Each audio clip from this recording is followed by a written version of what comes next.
Mike, and welcome to my studio. Today's session is all about an ellipse, the word for a circle in perspective, a very important thing to know about. And let me show you what I call the theory of the ellipse. An ellipse is a circle in perspective. We see them often in perspective. You'll see me do this basket of vegetables later. But let me make a circle. Kind of okay. And let me put that circle in a box. Because it's true. You can send a vase to someone in a box, of course a square box. And now, diagonaling a box gives me the middle.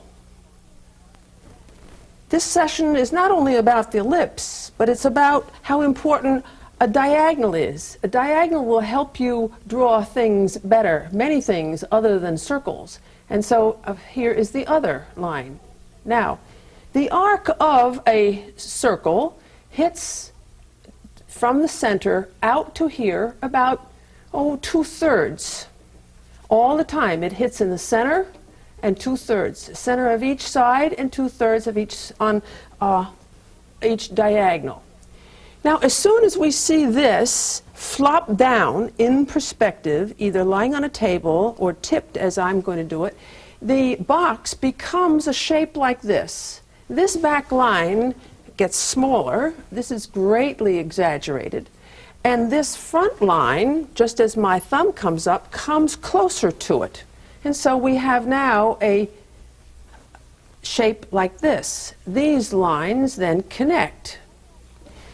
Well, the diagonal will show you how to find the middle of this new shape.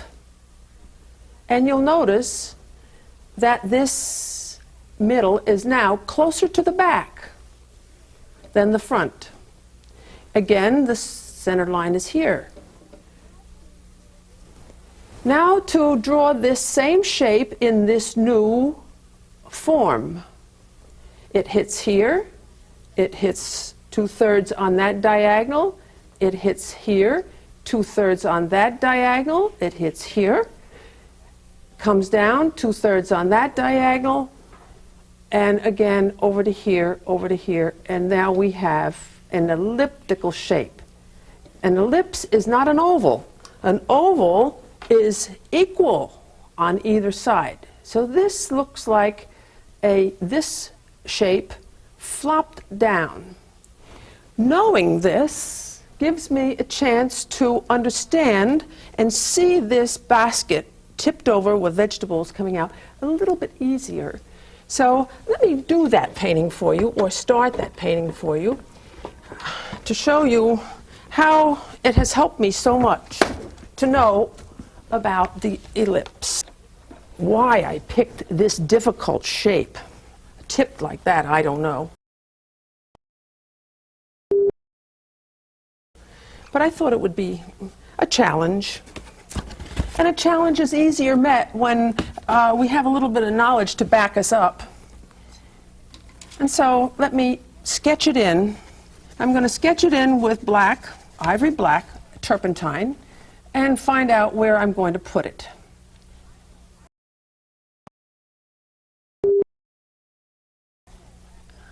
Now, I don't actually draw that diagram that I showed you because that would be too mechanical. But that knowing about that helps me see this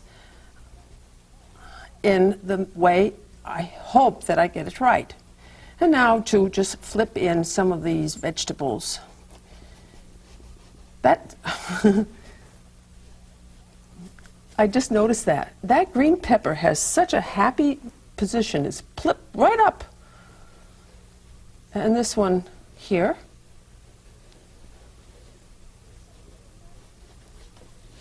And that's the composition. So important, always a beginning, where you're going to place the whole thing. And I think that I'll take a bigger brush and get rid of the background problem as fast as possible. Make it dark. so that I can start right in on the basket.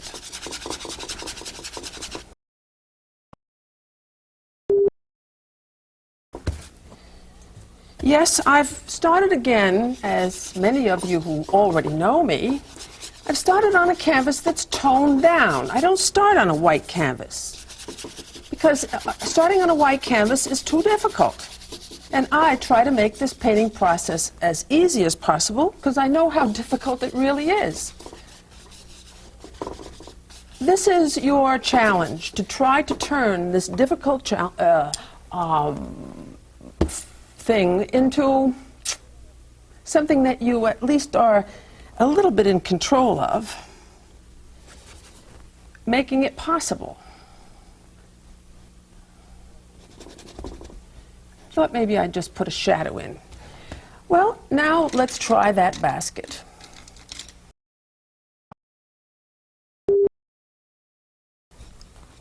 The tone I see is lighter than the background, so I'm going to take white. And its basic color, a dullish yellow, raw sienna. And let me try it out. Best way to get the right color is to put the wrong color down first. Maybe I think I'll start just a snit darker. Ah, that feels better. Color mixing. Color mixing is, it's easy here, but it has to act. You have to make it act on your canvas. So this is mostly a matter of putting it down and judging it. Don't be afraid of it. Don't think that you have to have it absolutely right. You don't know until you try it out. Painting is almost like following your nose. The picture seems to suggest you should do next.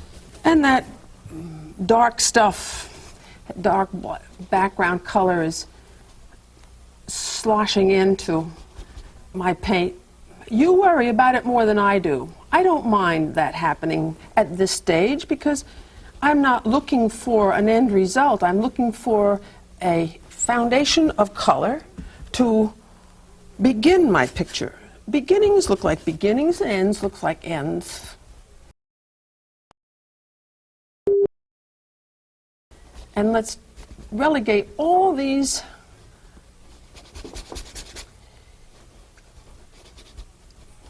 tomatoes as a blob of red.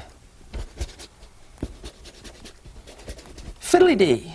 I'll make them tomatoes later.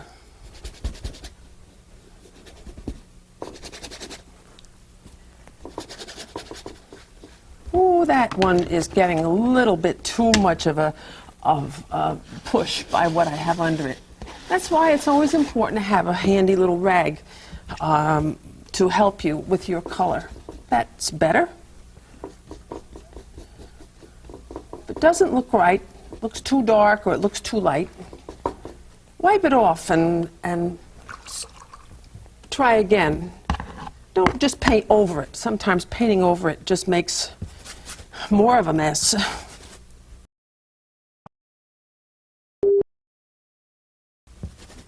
And that is, ooh, my goodness.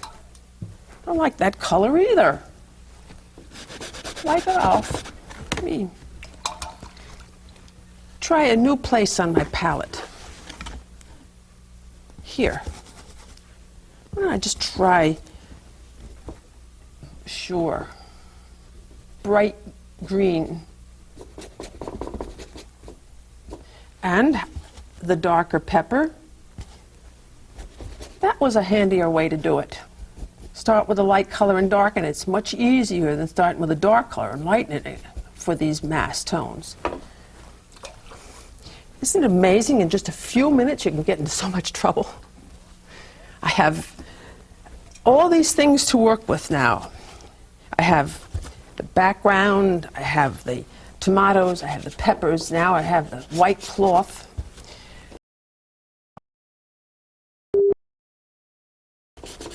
All these elements of the composition to push and try to model and move into an acceptable, pretty pattern. Yes, anyone can paint. true, anyone can paint. If you can see, you can paint. And usually the most thing that makes people paint is because they desire to do it, not because they think they're going to be great at it. You don't know that until hundreds of years later, maybe. Someone else decides that you were. And so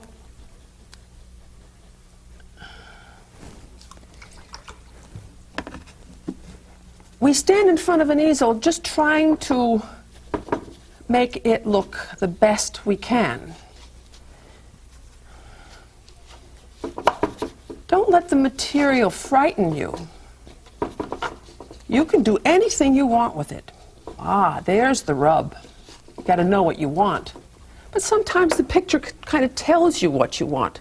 This picture right now tells me that I should step back and see what it looks like from a distance, because that always gives me a better perspective of what I've done.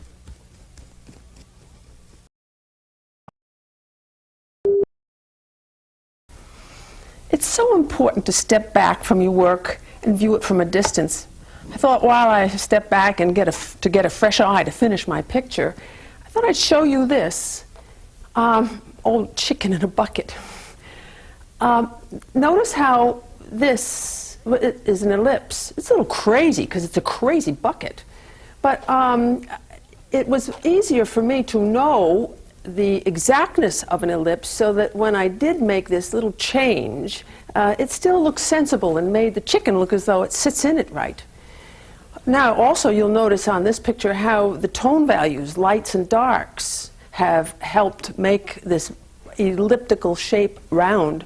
So that's really what I have to add to my picture to make this basic mass tone into something that is not only elliptical but dimensional. So I'm going to take yellow, ochre, and white, real light, probably even brighten it with some cadmium yellow, and lighten it where I know the light is striking it. It's striking it very hard here.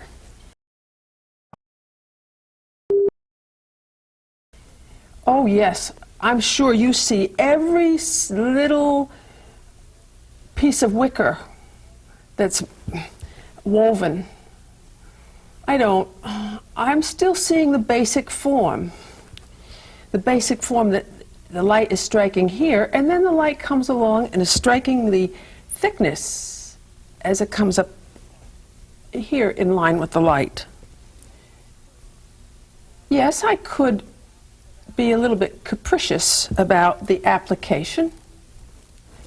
How capricious can you be with a big brush like that? Maybe I need a littler brush. And just give a suggestion of the fact that it's woven. Suggest, especially if you're in the mood to do that, in the mood to just make a quick rendition. Well, you know that when we meet here, I have to make a quick rendition. I can't paint the way I painted the chicken in the bucket. That takes long. And I may not be painting the subject matter that you're interested in. That's why I try to teach a principle that you might use sometime. Because who knows what you want to paint? But the principle of the diagonal and the principle of perspective are very helpful to know, and I'm going to show you how important the diagonal is in painting landscape too. So many people are more interested in landscapes than they are in baskets of vegetables. But since I'm around vegetables every day, cooking every day, in my other studio, my kitchen's my other studio, I paint them. I think it's awfully important to paint what you know, to paint your own life. Don't paint something that's so strange to you. But I'm not here to paint. I'm here to teach. To teach you the things that I think are terribly important. So, we make our comment on our own experiences to let someone else know about them. See, I'm kind of suggesting the intricateness of the basket by just a few little suggestions, trying to put them in. I put them in that way because I am aware of the basic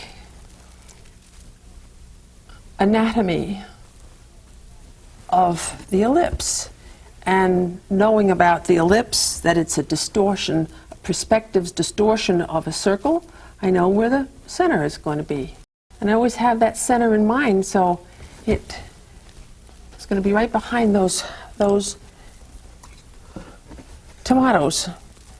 Before I step back and see how the basket looks, I'd like to see how the tomatoes look, or tomatoes, whatever. Depends on how well I paint them. If they're funny looking, I'll call them tomatoes. If they're wonderful, I'll call them tomatoes. Let me see how their real color look in relation to the basket that I've just done. Because a picture is a harmony of color reaction one to another. Oh yeah, this looks nice with that color.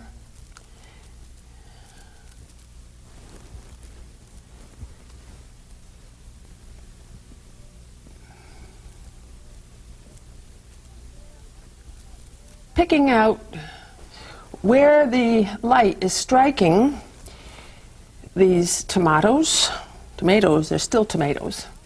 And would you believe, a knowledge of an ellipse is helping me place these bright red spots. Because the little stem is a circle. And I'm seeing that stem end in perspective.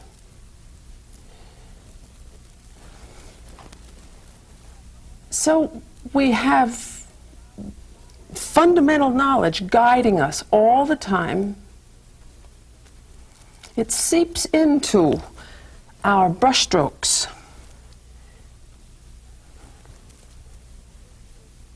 Makes our brushstrokes more understandable.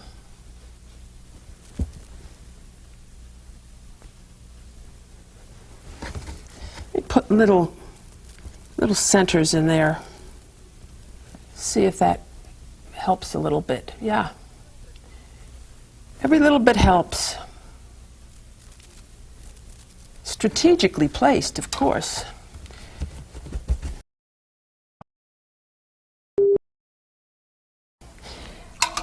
That's what it's all about.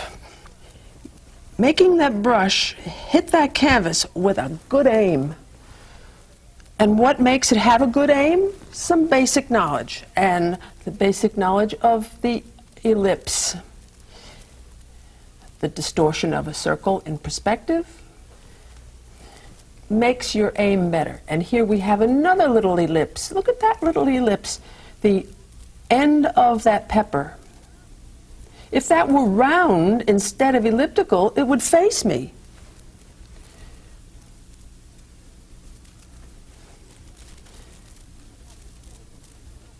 Instead of looking as though it's shooting up in that happy position.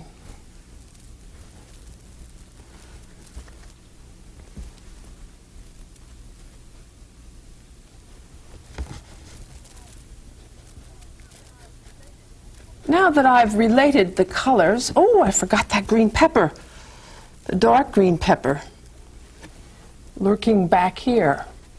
There's another funny-looking elliptical shape, has a lot of lumps on it, funny lumps on it. And so I'm going to make that elliptical shape in lumps like so. And that makes it face this way.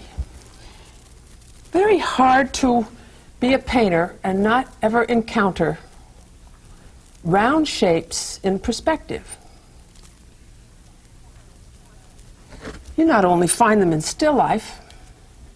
Let me step back a minute, see what's happened here. You'll find knowing the diagonal will be helpful in other situations.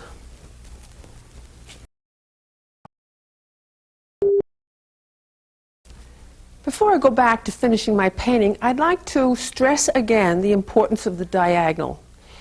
And let's look at this picture and see how the handles look all right in relation to its entire shape in perspective. How did I get the handles placed that way? Well, with chalk, let me show you. I'm going to diagonal the box in perspective, and you'll find that the handles line up now with that. It told me where the center is. For the landscape painter, how many times have I seen a painting of a landscape of a house and the roof looks as though it isn't sitting right? Well, one way to make that point correct is to diagonal the box part of the house, and that tells you the middle where the peak is going to be. Isn't that fun to know? Very important. So let me go back to this picture just to put some finishing touches. And since I like to stress things that are important to know, why don't I focus in on the reflections. Reflections come from the light bouncing back, and maybe a few reflections into these two tomatoes will stop them from all looking alike. And here, with a gray pink coming from the pink of the tomato and the white of the cloth, I have that cloth reflect into it. Adds a little bit of luminosity. So we have this extra tone value of reflection. I'm going to probably have a whole session about reflections. I love them so much.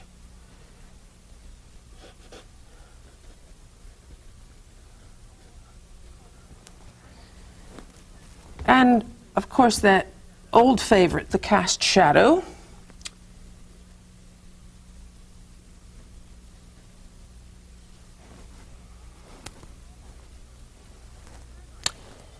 And the highlight.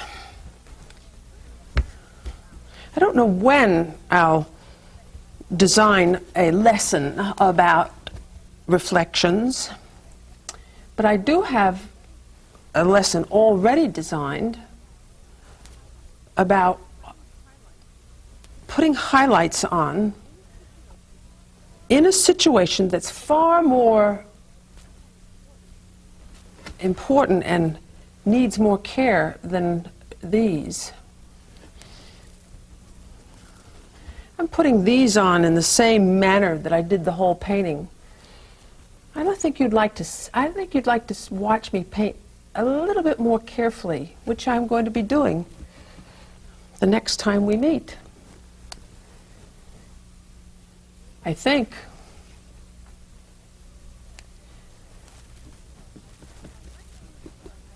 Right from the start, I've not liked this shape, but there's nothing I can do about it now.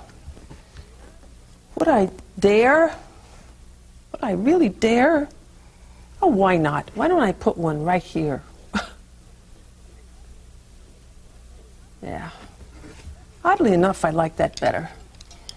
You can always paint anything if you mask it in a general tone and add a light and a dark. So I've masked it in a general tone. Now I'm going to add a dark to sit it down.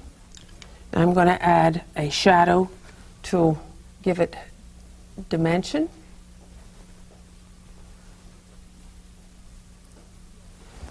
And I'm going to take a nice light tone and pop some light on it right here.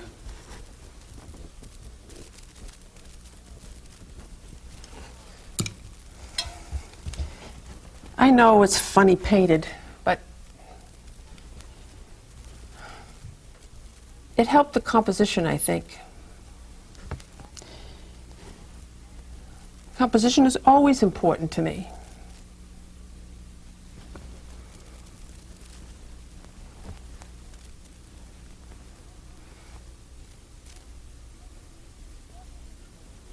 It's an important ingredient.